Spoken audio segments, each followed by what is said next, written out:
Leyte Golf Landing 70th anniversary. Yan po, kung makikita nyo po yan.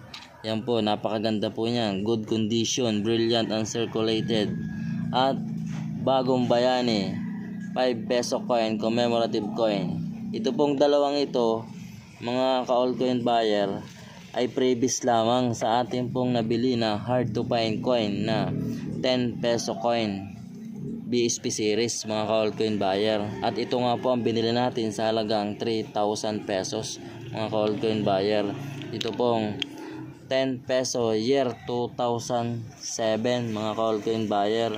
Ito po ay hard to find na at pwede kong bilihin sa halagang 3,000 pesos. Lalong lalo na po kung yan ay brilliant condition at brilliant uncirculated. Ito pong dalawang ito ay common coin pa lamang. Bali ito po ay previous lang sa atin nang nabentahan natin na 10 peso coin na bili natin. Isinama lang niya ito sa ating pagbili.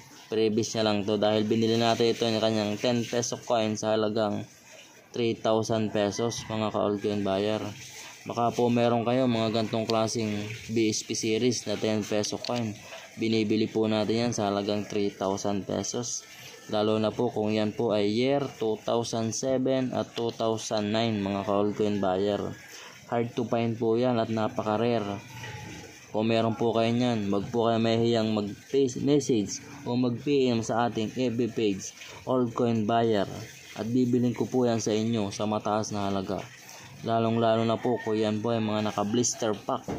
Yung mga bagong bago, yung hindi pa nagsisirculate sa ating sirkulasyon, mga ka-altcoin buyer.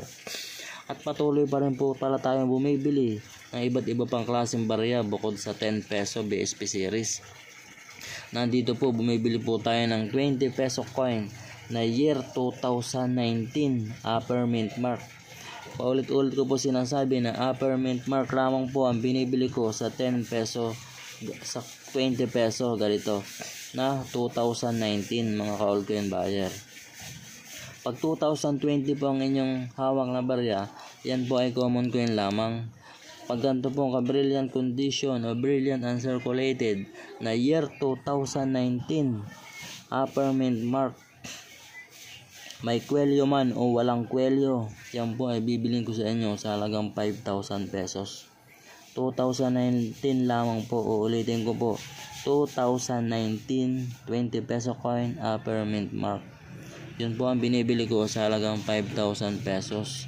Kaya po kung meron kayo mga nabanggit kong barya, ay huwag po kayo mahiyang mag-message sa ating altcoin buyer.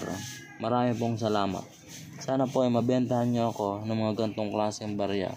Happy hunting po, mga ka-altcoin buyer.